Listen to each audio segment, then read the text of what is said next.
Hey everyone, welcome to Kike's Chat. I am Shirley. I'm Christy. Hey people. Hey, and we are here to do like a special review, I guess.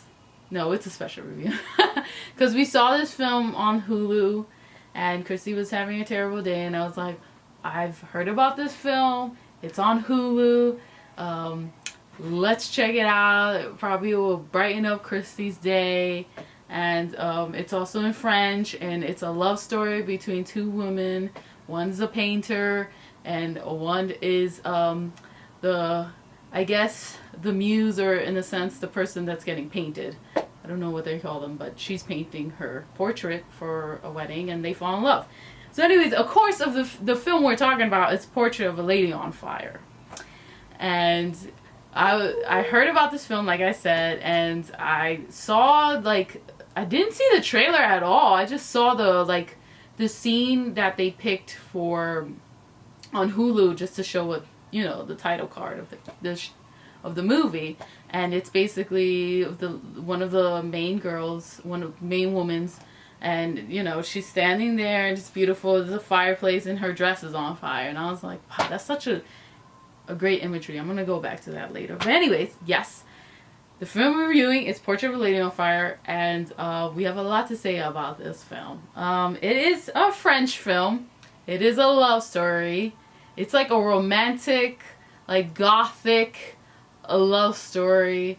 You know, like Wuthering Heights and Rebecca and you know, the Jane Eyre. You know, those type of films. I'll probably put Pride and Prejudice in there as well. I don't know if that's a gothic love story, but I guess so because of the scenery. It's a period piece. You know, yeah, it's a period piece. It's the 18th century. It's 1770.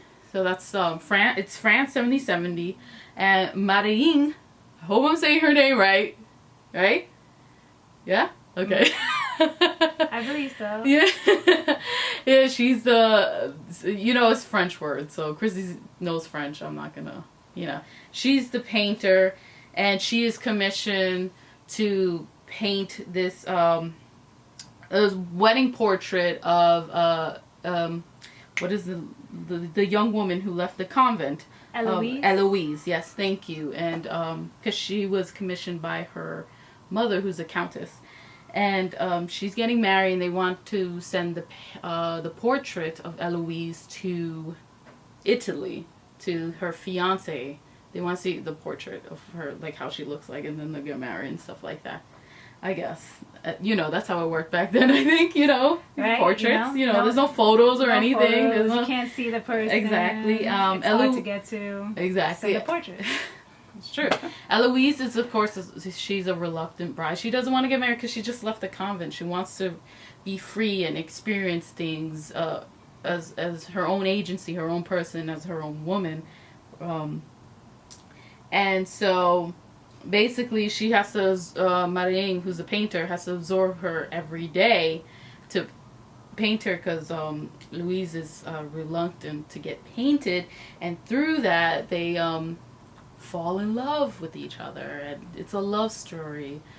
Two people who don't really, I guess, match in a sense of like they're mismatched couple. I don't really, you know, because Eloise is more quiet and Marine is more free going. But then you find out through the movie they kind of have things in common, you know, or and they, of course, they find that passion for each other and for life itself through this film. Basically, Marine, the cast, Marine is played by, Chrissy, you could take it away. The names. My attempt at the French names. Naomi Melon, Adele Elnal, who plays Eloise. Eloise, yeah. So. And yeah, and there's also a young woman there who I liked in the movie. Sophie, who's played. She plays the worker in the house.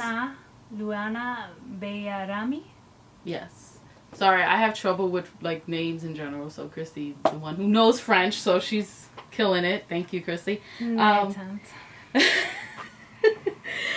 so, you know, what do you want to talk about first? Because there's so much about this film that I want to...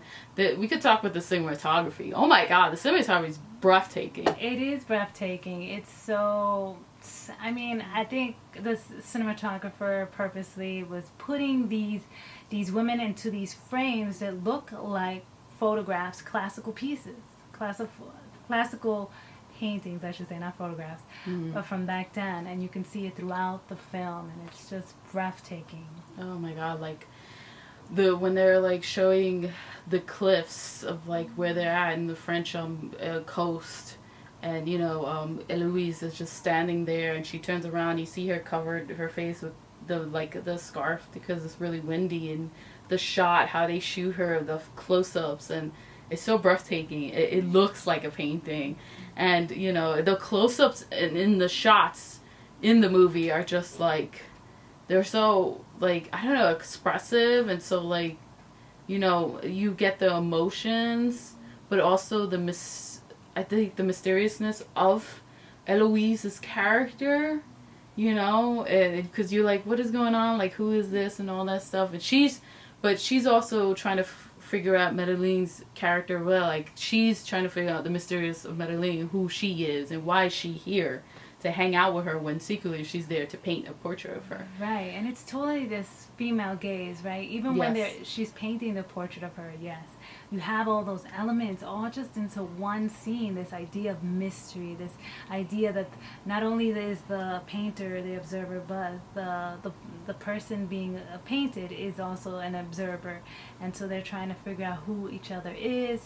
And I found that to be so exciting, as subtle as it is in the film. It's like this subtle expression of building romance, and it's so, for me, it was just so unique, a new way of seeing love and how love builds. Right. No, that was good, because I was kind of trying to say something like that too. That's actually really good. And the scenes where they're eating, you know, in the kitchen, and the lighting, it looks like, and they're talking to each other, and you're just getting these simple conversations, but they're not just simple conversations, because you're getting the love and the understanding that's growing between them. Just the way it's shot, again, it looks like a painting, and I think it's because, you know, it's about a painter falling in love with her, the person she's drawing. So I love it. It's so good. Yeah, and the costuming is so pretty. Oh my god! But the shot, how are we gonna forget the shot? We just mentioned it. I was gonna bring up the shot of her standing there, looking at each other through the fire of the bonfire, and you just see Eloise just standing there looking back at Madeleine, and her fire is the fire caught onto her dress, and she's just standing there just like statuesque, in a trance. In a trance, looking at Madeleine. They're both in a trance to each other because they're falling in love. And her dress is on fire, but it just looks like a freaking painting too. Like the way she's just standing there on fire, like, and the way she just subtly looks down, and then she looks back up to Madeleine and just still tranced by her. It's so phenomenal how they shot these scenes. Yeah, I mean, like, you know, because you're kind of in a trance too, between these both of these women. And I kind of understood the fire as being this as passion and lust like growing between them. Yeah, like it's just like kind of like rising up in her. Yeah, like, it was just a really beautiful scene in the metaphor. film. Yeah. The director and the cinematographer. Oh, I don't even know the cinematographer's name, but the director's name. We should look that up. Oh my gosh, she's so great. The director's name was director's name is Céline Sciamma. Céline Sciamma. Okay. Yes. Oh my god. 3, 4, 5 thumbs up. That was. Like I said, it's like a gothic romance. I still need to read Jane Eyre. You got me that book for my birthday, but I have to, because I like the remake from, I don't know, a couple years ago, and so it's just the I like how it kind of, you know, it is that gothic romance, the drafty mansion, because the mansion's like almost lonely in a sense of how Madeleine's like passing through, or Eloise is passing through in the mansion where they live, where Eloise lives and Madeleine's staying at. the windswept coast as well is beautiful, and like I said, they're a mismatched couple in a sense of like trying to ignore this pool of forbidden love, and it's beautiful. But the way, sorry about that, that was a beepy noise. But the way the film celebrates also the female body as well, the way it's shot, like, you know, with all, like, there's a part where Melanie's sitting, after she comes to the mansion, she's sitting by the fire to dry herself, and she's naked, and, you know, she's just sitting there smoking and stuff, but you see, like, her belly out a little, you know, her belly out and all that stuff, and, like, you know, it's just, I like that because it's like, you know, it's just shot beautifully, showing, like, the female body and how beautiful it is in all its complexity with its in its natural state. In its natural state, you know, with the cellulitis, you know, with the veins and all that stuff, and the hair and everything. It's just natural, you know. Yeah, I know this part where Eloise is like laying on the bed and her underarm hair is just out. Yeah, I love that. I love how it just shows it, because it's part of the body, you know. It's part of and the shot with the mirror. You know, and how she's drawing herself through the mirror, and the mirror's on Eloise's with the vagina and stuff, and it's just like how they just shot it. So, and Melanie's trying to draw herself through the mirror. It's so Eloise could have a photo of her or a drawing of her, and it's just so beautiful. Yeah, the female body is very natural in this movie, and complex as well, and passionate. How it's shot and shown. I don't know what else. I was looking up around the time, like what women did around this time, and it said the majority of the women were responsible for the household and stuff, and because I wanted to understand the painters, you know, background, you know, like what happened during this time during the 18th centuries when women and in the probably non-existent workforce, because from what I read, just a little bit of what I read, they worked at home. Right. So, and they were responsible for their own home, which is work, right? That is work. But I wanted to see what other stuff they were doing, and I couldn't really find too much information. But as far as her character, she became a painter because her dad was a painter. Right. Mm-hmm. Right? So I thought it was very interesting to see her being an artist, going out to explore into this other land to paint someone, because I think around that time women weren't traveling solo a lot by themselves, right? And yeah, keep on going. I was bringing something. Yeah, and so at the end of the movie, you see her. They're in, I think it is Italy. I think they're in Italy, and there's an exhibition. There's a salon. A salon is simply an exhibition with all the paintings. Oh wow! I did not know that. Look at Christy. You know, so that's a French style, exhibition style, and then she is standing by her portraits, and a gentleman comes and asks her about the portraits, and he's like, I think complimenting the portraits, but thinking that he's complimenting the father, because in order for the portraits to be in the exhibition, she had to put them under her father's name, because she's a female artist. So I guess around that time, female artists really didn't have any stake in the art world as far as being allowed to exhibit their work. And I know there wasn't a lot of women in like academies, and then even women, like you see in the scene with her being like this life actress, like there, and all her students are painting her, like women weren't allowed to be in rooms with male, and they couldn't paint male artists, or paint male models. She did it in secret. She did it in secret. Remember she said that? Yeah.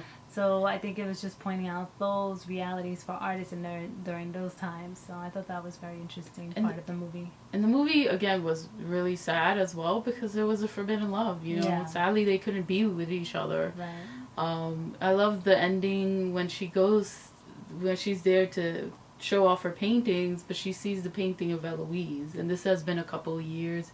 The painting's her and her child, and she has the book there with the number, like the 23 or 28, I think the page was. I think it's 28.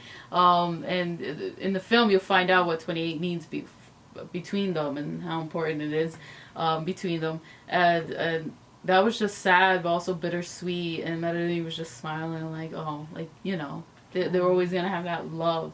Yeah. That was sad. And I think you always have to, and also trying to be content with how your life is going as well, or their life is going as well with that. Yeah, well, I was gonna bring up, sorry for, about to cut you off, but I was gonna bring up how there was like really no score. Yeah. Which I found so fascinating. That is so true.